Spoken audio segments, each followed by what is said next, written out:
ఈరోజు డాక్టర్ బాబాసాహెబ్ అంబేద్కర్ గారి 134వ జయంతి సందర్భంగా వైఎస్ఆర్ పార్టీ తిరువూరు నియోజకవర్గ కార్యాలయంలో ఆయన ఘనమైనటువంటి నివాళులు అర్పించడం జరుగుతూ ఉంది.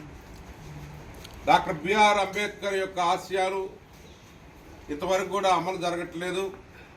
ఆయన రాజ్యాంగానికి తూట్లు పొడిచేటటువంటి పరిస్థితి భారతదేశంలో నెలకొంటా ఉంది. మూకదాడులు జరుగుతూ ఉన్నాయి. కుల వివక్షత ఇంకా ఉంది, కొనసాగుతూ ఉంది. వీటన్నిటిని రూపుమాపడం కోసం ప్రభుత్వాలు ప్రయత్నం చేస్తూ ఉన్నాయి. ముఖ్యంగా వైఎస్ఆర్ పార్టీ జగన్మోహన్ రెడ్డి గారి నాయకత్వంలో కులరహిత మతరహిత వాదానికి కట్టుబడి ఏదైతే అంబేద్కర్ ఆశయాలు ఉన్నాయో మంచి విద్య బోధించాలని నాడు నేడు ద్వారా పాఠశాలలు తీర్చిదిద్ది ఇంగ్లీష్ మీడియం విద్యని ప్రవేశపెట్టి అంబేద్కర్ ఆశయాలని సమర్థమైనటువంటి స్థానాన్ని తీసుకొచ్చి స్వరాజ్ మైదానంలో అంబేద్కర్ విగ్రహాన్ని భారీ ఎత్తున పెద్ద విగ్రహాన్ని పెట్టి ఆయన యొక్క మెమోరియల్ అక్కడ నిర్మాణం చేసినటువంటి సందర్భం మనం చూస్తూ ఉన్నాం. ఆయన ఆశయాలు నేటికి ఇంకా అమలు జరగాలి. కొన్ని చోట్ల వివక్షత కొనసాగుతూ ఉంది. ఈ వివక్షత అంతమొందించాలి.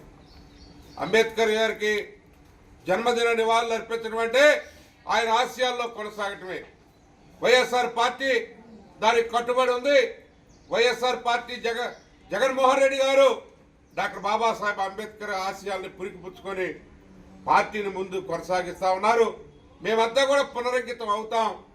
ఈ యొక్క సమాజంలో అసమానతలు రూపుమాపేంత వరకు కూడా వైఎస్ఆర్ పార్టీ పోరాటం చేస్తుందని చెప్పి ఆయనకి ఆ యొక్క ఆశయాల్ని ముందుకు తీసుకుపోవటంలో వివక్షత రూపుమాపంలో జగన్మోహన్ రెడ్డి గారు ముందు వరుసలో ఉన్నారు. మా పార్టీ ముందు వరుసలో ఉందని చెప్పి తెలియజేసుకుంటూ వారికి ఈ 134వ సంవత్సరంలో ఘన నివాళులు అర్పిస్తూ ఆయన ఆశయాలు సదా కొనసాగిస్తాం.